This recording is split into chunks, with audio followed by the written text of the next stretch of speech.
Perdedores não são bem-vindos no Natal, disse meu pai sobre meu filho de 18 anos, logo depois de zombar da faculdade de medicina reserva dele. Isso é simplesmente embaraçoso. Perdedores não são bem-vindos no Natal, disse meu pai sobre meu filho de 18 anos, logo depois de zombar da faculdade de medicina reserva dele. Isso é simplesmente embaraçoso, acrescentou seu primo. Eu não gritei. Eu tomei uma atitude. No dia seguinte, meus pais estavam ligando em pânico. Tudo começou com vinho, não o tipo de beber, ainda não, quero dizer, a garrafa. Meu filho assegurava enquanto entrava na cozinha, radiante como se tivesse acabado de ganhar um prêmio Nobel por gestos atenciosos de fim de ano. Consegui a última na terceira loja, disse ele com as bochechas vermelhas de frio. É a segunda favorita do vovô. Tentei em 5 lugares, mas não tinham a de sempre. Posso sair de novo mais tarde se quiser. Ele estava orgulhoso de uma garrafa de tinto intermediário que provavelmente lhe custou mais em gasolina do que na prateleira. Mas não era sobre o vinho. Era sobre o que aquilo significava: inclusão, respeito, tradição. Ele ainda vivia na ilusão de que era querido. Eu tinha acabado de desligar o telefone. Minhas mãos ainda estavam apoiadas no balcão, me sustentando. Eu não me movi, não de verdade. Só fiquei ali, enquanto a voz dele flutuava até mim como se nada tivesse acontecido. Mas algo tinha acontecido. Algo tinha se rompido dentro de mim durante aquela ligação. Algo que eu não sentia há anos. Raiva sim, mas por baixo disso, algo mais frio, clareza. Foi minha mãe quem ligou. Ela sempre começa com uma estranha polidez quando está prestes a dizer algo cruel. Como uma comissária de bordo sorrindo pouco antes de um pouso forçado. Convidamos tanta gente este ano, disse ela levemente, vai ficar apertado. Muito apertado. Estávamos pensando se talvez seu filho pudesse não vir este ano. Só este ano, ela disse rapidamente. Você ainda é bem-vinda. Não é pessoal. Não é pessoal. Aquele foi o momento em que percebi que, claro, era pessoal. E então, como um terrível coro grego de direito adquirido, ouvi o resto deles. A voz do meu pai ao fundo, sem nem tentar abaixar o tom. Diga a ele que perdedores não são bem-vindos no Natal. E isso nem foi a pior parte. Porque minha mãe o repreendeu. SHHH, você não pode dizer assim. O que significa que ela sabia que soava mal, mas ele não parou. Dobrou a aposta. Essa faculdade reserva de medicina é simplesmente embaraçosa. Então veio a voz do meu sobrinho, aquele primo que passou toda a adolescência agindo como se fosse alérgico à humildade. Qual é o nome da escola dele mesmo? Disse ele, entre risos. Ah, certo, Medíocre State. Eles têm cadáveres de verdade ou só esqueletos de plástico? Gostaria de poder dizer que desliguei com dignidade. Não desliguei. Apenas apertei o botão vermelho e fiquei ali, como se alguém tivesse me desconectado. Não eram apenas as palavras. Era o quão à vontade estavam ao dizê-las. Como se fosse uma piada que já contavam pelas minhas costas há algum tempo. E o pior, meu filho não tinha ouvido nada. Ele ainda estava embrulhando uma caixinha com papel barato, algo que ele tinha escolhido para minha mãe. Acho que era chá, o tipo favorito dela. Aquele que ele encomendou online 2 semanas antes, só para garantir que chegasse a tempo. O rosto dele se iluminava ao falar sobre isso. Esse aqui também estava quase acabando, disse ele. Engraçado como as coisas somem perto do Natal, né? Eu assenti. Ou talvez tenha piscado. Honestamente não lembro. Porque o que você diz a uma criança que ainda acredita que esforço gera amor? Não disse nada. Não naquele momento. Naquela noite, fiz o que a maioria das mães emocionalmente abaladas faz quando percebe que os próprios pais são discretamente horríveis. Fiquei rolando sem parar nas redes, e foi aí que vi. Um meme postado pelo meu sobrinho, o queridinho da família, aquele que estuda naquela faculdade de direito com culto ao prestígio e uma mensalidade que daria para comprar uma pequena ilha. O meme mostrava um kit médico de brinquedo, um desses de plástico para crianças pequenas. A legenda dizia, formados pela Creswell Med sejam tipo, eu te diagnostico com vibrações. Quem me dera estar inventando isso. Havia comentários também, dos amigos dele. Outros clones bem cuidados de escolas preparatórias. Não é uma escola de verdade. Tenho quase certeza de que dá para se inscrever lá com um cartão de biblioteca e um sonho. Acho que meu dentista estudou lá. Isso explica muita coisa. Escola falsa. Diplomas falsos, médicos falsos. E então eu vi. Meu pai tinha curtido a postagem. Não apenas viu, não apenas passou direto. Ele curtiu, polegar pra cima, endossou. Senti algo se deslocar dentro do meu peito. Não quebrou, apenas mudou de lugar. Meu filho ainda não sabia. Estava no quarto, provavelmente escrevendo um cartão de Natal com aquela caligrafia caprichada que não herdou de ninguém da família. Provavelmente escrevendo algo como, obrigado por sempre acreditar em mim. E eu não fazia ideia de como contar a ele que eles nem o queriam na mesa. Que estavam rindo pelas costas dele enquanto ele planejava as sacolinhas de presente. Que ele tinha sido desconvidado, não por falta de espaço, não por contagem de pessoas, mas porque ele não escolheu uma escola com um nome que massageasse o ego deles. Eles o chamaram de perdedor, e de algum modo ainda esperavam que eu aparecesse, sorrisse, passasse o recheio da ceia. Eu podia sentir a tempestade se formando atrás das minhas costelas. E não, eu não gritei, mas tomei uma atitude. No dia seguinte foram eles que me ligaram em pânico. Eu costumava pensar que a dívida estudantil era a decisão mais estúpida que já tinha tomado. Até descobrir que estava mandando dinheiro todo mês para as mesmas pessoas que chamaram meu filho de perdedor pelas costas. Mas vamos chegar lá. Para entender o que aconteceu no último Natal primeiro, você precisa entender de que tipo de família eu venho. Nós não apenas acreditávamos na educação, acreditávamos no prestígio. O nome no seu diploma era tudo. Harvard poderia ter oferecido um curso avançado sobre como ferver água, e meus pais teriam brigado entre si por um assento. Ambos trabalhavam com pesquisa científica, carreiras acadêmicas. Pense em escritórios pequenos, revistas manchadas de café, debates intermináveis sobre artigos acadêmicos. Eles não eram ricos, mas usavam seus diplomas como medalhas de honra. E esperavam que fizéssemos o mesmo. Tenho um irmão mais velho, 3 anos à minha frente, e de algum modo, sempre 10 passos adiante aos olhos deles. Segundo eles, ele era excepcionalmente talentoso. Só precisava de estrutura. E por estrutura, quero dizer, tutores infinitos, programas de reforço, cursos extras, acampamentos acadêmicos de verão. Nada era caro demais. Nada era exagerado. Quando eu tinha 5 anos, já estava sendo treinada para uma prova de admissão competitiva para o ensino fundamental. Havia cartões de memorização na geladeira, teste surpresa no jantar. Em certo momento eu tinha um cronograma de provas plastificado, preso à porta do meu quarto. Não estou brincando. A pressão não era chamada de pressão. Era chamada de apoio. Quando meu irmão entrou para um prestigiado curso de direito, foi tratado como uma coroação familiar. Meus pais imprimiram um e-mail de aceitação, colocaram em uma moldura e comemoraram com um jantar que provavelmente custou mais do que o depósito do meu primeiro apartamento. Eles pagaram a mensalidade, moradia, livros, lanches, tudo. Ele era um investimento. Aí chegou minha vez. Adoraríamos ajudar, disseram. Mas as coisas estão um pouco apertadas agora. Engraçado como o dinheiro acabou justo quando eu cheguei no mesmo marco. Mas eles ainda queriam que eu fosse para aquela universidade de elite. Só não queriam pagar por isso. Vamos te ajudar a se inscrever para bolsas, ofereceu meu pai. Empréstimos são totalmente normais, acrescentou minha mãe. E quando você se formar, tudo vai valer a pena. Então eu fui. Fiz os empréstimos. Estudei muito. Fiz tudo certo. E me formei com um diploma brilhante, e mais de $100 mil em dívidas. Ninguém aplaudiu quando os boletos começaram a chegar. Ninguém ofereceu ajuda quando os juros começaram a acumular. Hoje estou no começo dos meus 40. Tenho um bom emprego. Estou indo bem. Mas ainda carrego aquela dívida como uma segunda espinha dorsal. Vivo de salário em salário, cortando gastos, fazendo malabarismo com o orçamento, sorrindo por fora. Quando meus pais se aposentaram, disseram que estavam com dificuldades. Não conseguimos economizar o suficiente, disseram. Você sabe como é na academia. E porque eu ainda tentava ser uma boa filha, acreditei neles. Comecei a mandar dinheiro. Só um pouco no começo, contas de supermercado, luz, algumas coisinhas. Depois virou algo mais regular. Cortei gastos na minha própria vida. Pulei férias, adiei trocas, deixei de consertar o telhado. Achei que era isso que boas filhas faziam. Nunca me ocorreu que eles poderiam estar usando aquele dinheiro para outra coisa. Vamos voltar a isso mais tarde. Vamos falar de como eu criei meu filho. Nunca vendi para ele a fantasia. Nunca disse que a faculdade só valia a pena se o nome soasse bonito no currículo. Eu disse para ele escolher um caminho que ele pudesse viver e pagar. Eu não queria que ele passasse pelo que eu passei. E ele me ouviu. Viu minha luta. Ouviu os suspiros na hora das contas. O jeito como minha voz mudava quando eu checava o saldo do banco.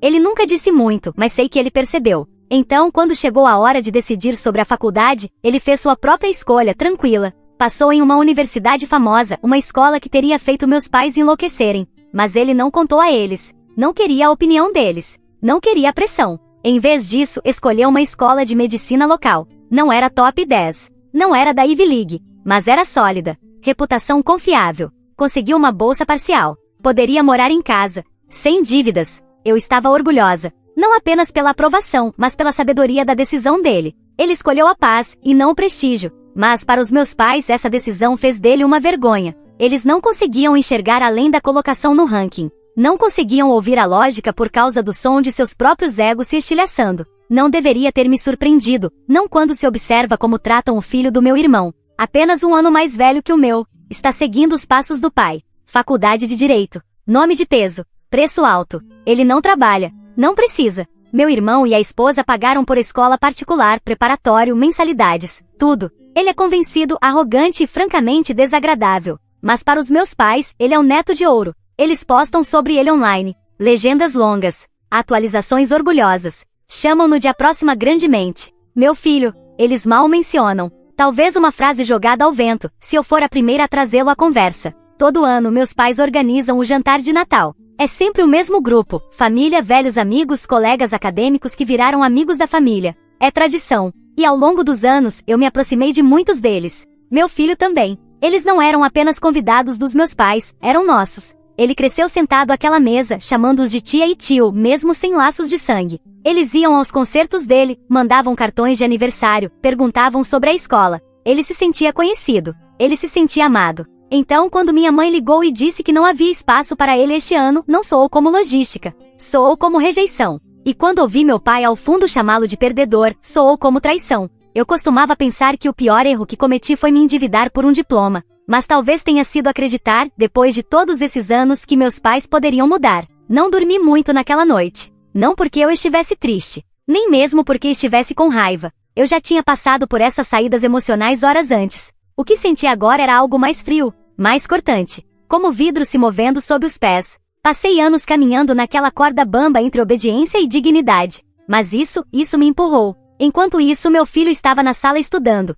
Seu primeiro recesso de inverno na faculdade de medicina, e ele estava revisando anatomia como se fosse uma série da Netflix. Eu fiquei na porta, e tudo o que conseguia pensar era: como diabos eu conto isso pra ele? Como você diz ao seu filho que a própria família acha que ele está abaixo deles? Que ele não é bem-vindo, não porque tenha feito algo errado, mas porque não teve desempenho suficiente para eles. Sentei à frente dele. Preciso te contar uma coisa, disse. Sobre o Natal. Ele piscou, a caneta ainda na mão. Eu contei tudo. A ligação, os ruídos ao fundo, as risadas, as palavras, o meme. Ele não disse nada, só escutou. E quando terminei, ele não chorou, não gritou, apenas fechou o livro. Levantou-se e foi para o quarto. A porta se fechou com um clique, como um ponto final. Foi isso. Nada de tudo bem, nada de não ligo, apenas silêncio. E isso doeu mais do que qualquer crise de choro poderia doer. Fiquei ali por um tempo, deixando arder. Depois abri meu notebook. Havia um e-mail em grupo enviado algumas semanas antes. Minha mãe havia mandado, com cópia para a lista de sempre.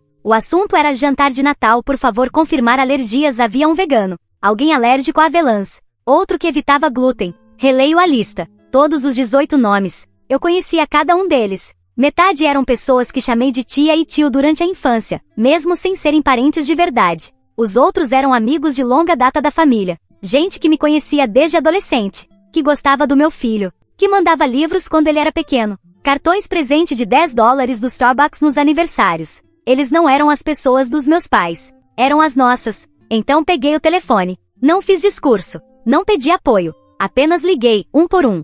Oi, só para avisar que não vamos esse ano. Eles desinspiraram meu filho, disseram que não havia espaço, mas tem 18 convidados confirmados. Faça as contas. Alguns ficaram chocados, outros ficaram em silêncio. Uma pessoa chegou a xingar, e então veio a pausa, sempre a mesma, aquela respiração que as pessoas dão quando percebem que vão ter que escolher um lado, e a maioria escolheu a nós. Na véspera de Natal, eu já tinha ouvido de 13 dos 18. Respostas discretas. Estaremos aí. Não concordamos com isso. Seu filho é família. Alguns pediram desculpas. Outros não. Eu não precisava de súplicas. Só queria a verdade. Até a esposa do meu irmão me mandou mensagens separadamente. Eu não fazia ideia que disseram isso. Desculpa. Vou pro seu jantar. Não conte ao Mark ainda. Mark, meu irmão, não foi convidado. Nem o filho dele. Eu disse a mim mesma que não era mesquinharia. Era justiça. Na manhã de Natal, levantei cedo. Não porque queria, mas porque vingança, ao que parece, exige muita preparação.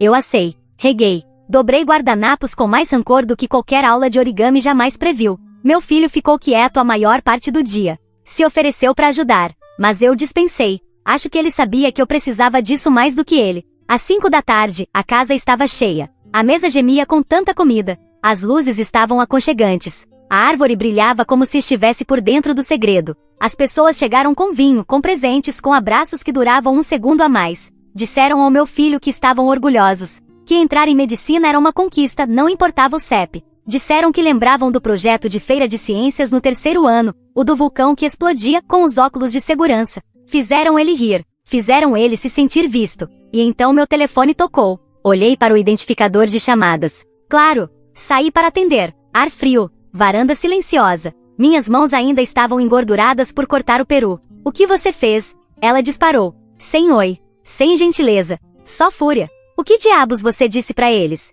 Pra quem? Perguntei calmamente. Pra todo mundo, ela sibilou. Preparamos jantar para 18 pessoas. 2 apareceram. 2. E uma delas foi seu irmão. Parece uma noite tranquila. Eu disse, vai sobrar muita comida. Isso não é engraçado, Caroline. Não, não é. Você contou a eles que nós o desinvitamos? Vocês o desinvitarem. Não era isso que queríamos dizer. Vocês disseram que não havia espaço. Não havia não para um perdedor, certo? Eu disse. Não para alguém que escolheu uma faculdade que não deixaria seus amigos com inveja. Ela ficou em silêncio. Então disse, você está destruindo esta família. Eu ri. Escapou antes que eu pudesse me conter. Eu?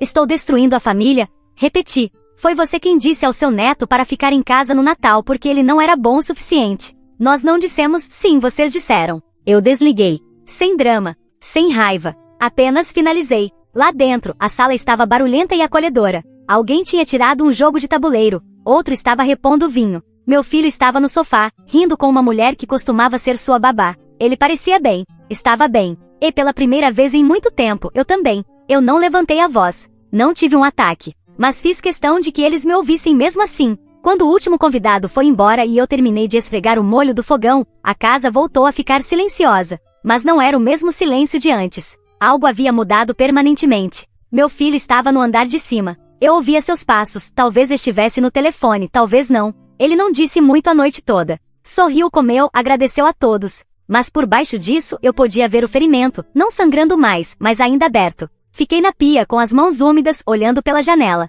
Então peguei o celular, abri o aplicativo do banco e cliquei na transferência recorrente que vinha sendo enviada para meus pais todos os meses. Engraçado que eu nem pisquei. Apenas cliquei em cancelar sem cerimônia. Sem mensagem final. Só fim. Eu costumava achar que estava sendo uma boa filha. Eles estavam aposentados, eu não era rica, mas era estável. E eles diziam que as aposentadorias não davam conta. Então eu ajudava. Discretamente. Consistentemente. Não era muito, mas o suficiente para cobrir as contas. Mas agora, se eles podiam bancar a humilhação do meu filho, não precisavam da minha ajuda. Nem financeira, nem emocional, nem de forma alguma. E eu dizia sério. 3 dias depois, recebi uma notificação. Minha mãe havia postado algo no grupo maior da família. Não o privado, aquele das fotos e aniversários. O grande. O vejam como somos funcionais com os primos de segundo grau e gente que acha que toda corrente de oração vale como intimidade. A postagem era curta. Uma foto recortada da mesa de jantar quase vazia. E a legenda, algumas pessoas não entendem o que é arruinar o Natal. Espero que estejam orgulhosas. Sem nomes. Só veneno. Fiquei olhando por um tempo. Depois larguei o celular. Fiz um chá. Voltei 10 minutos depois. Já havia respostas. Alguns pontos de interrogação. O que houve? De um primo na Flórida. Uma das irmãs do meu pai respondeu com um passivo, que pena, eu não discuti. Só postei 3 coisas. Primeiro, um print do meme que o neto dourado dela compartilhou, aquele zombando da faculdade de medicina do meu filho. Legenda, formados da Crestowed Med sejam tipo, eu te diagnóstico com vibes. E logo abaixo, um curtir do meu pai. Segundo, uma frase que digitei eu mesma sem print, só memória. O que meu pai disse ao fundo durante a ligação. Perdedores não são bem-vindos no Natal. E terceiro, uma frase final. Só pra ficar claro, meu filho nunca foi bem-vindo. Essa foi a escolha deles. Depois larguei o celular. Não fiquei vendo o caos se desenrolar. Não precisei. Mas mais tarde naquela noite minha caixa de entrada estava cheia. Não de desculpas, mas de apoio silencioso. Algumas mensagens simples. Obrigado por dizer algo. A gente não fazia ideia. Nada dos meus pais. Só silêncio. Passaram-se quase 2 semanas até que eu os visse. Sem aviso. Sem ligação. Só uma batida na porta numa tarde de quarta-feira. Abri com um cesto de roupa pela metade nos braços e congelei. Eles estavam na minha porta como se nada tivesse acontecido. Como se fosse uma visita social. Minha mãe falou primeiro. Achamos que era hora de conversar. Eu não me mexi. Conversar sobre o quê? Ela deu aquele sorriso tenso e quebradiço que eu conheço bem. Vamos não tornar isso pior do que já é. Só queremos limpar o ar, limpar o ar? Repeti. Meu pai se mexeu ao lado dela. Você está arruinando essa família por nada. Não houve pedido de desculpas. Nem um grama de arrependimento. Só projeção, como sempre. Sempre te apoiamos, ele acrescentou. Isso não é justo. Eu coloquei o cesto de roupa devagar no chão. Vocês excluíram ele de um feriado que deveria ser sobre família, e riram enquanto faziam isso. Minha mãe estremeceu. Não foi isso que queríamos dizer. Eu não me importo com o que vocês queriam dizer, respondi. Vocês disseram o suficiente para que fosse dito. e deixaram todo mundo rir também. Não achamos que seria levado tão a sério, ela ofereceu. Então talvez vocês nem deveriam ter dito nada. Ela abriu a boca de novo, mas eu dei um passo para trás e fechei a porta. Não bati, apenas fechei. Firme. Acabou. Eu não chorei, não tremi, e não me senti culpada. Nem um pouco. 3 dias depois, outra batida. Abri esperando a Amazon. Era meu sobrinho, o próprio autor do meme, com um casaco caro e expressão convencida tentando parecer humilde. Oi, disse.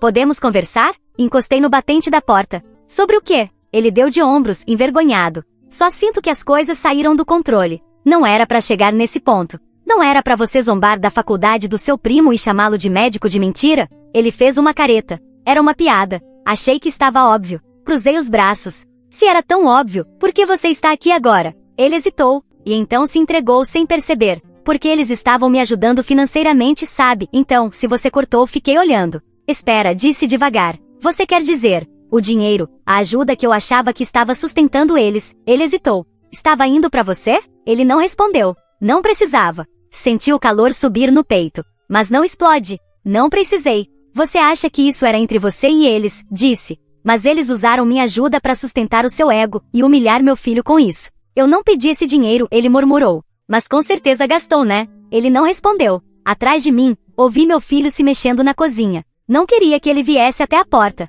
Não precisava ver aquilo. Então me virei pro meu sobrinho, uma mão na porta. Vai embora, disse baixinho. E não volte. Ele começou a dizer algo, alguma versão de desculpa, talvez, mas eu fechei a porta. Sem discurso dramático. Sem cena. Só uma porta trancada. E paz. Pela primeira vez em anos. Já se passaram alguns anos agora. Continuamos sem contato com meus pais, meu irmão e surpresa, o sobrinho dourado. Meu filho está ótimo. Ainda na faculdade de medicina. Florescendo. Acabou de começar a se candidatar a estágios. Já tem algumas entrevistas marcadas. Está firme. Focado. Vai ser um médico incrível. E o melhor, sem dívidas estudantes penduradas no pescoço. Outro dia, ouvi pelos cantos que meu sobrinho abandonou o curso de Direito de Prestígio antes de se formar. Sem diploma. Só um rastro de mensalidades perdidas atrás dele. Aparentemente, houve problemas disciplinares. Algo sobre se embriagar e insultar colegas num projeto em grupo. Agora está se candidatando a faculdades locais para tentar terminar alguma coisa.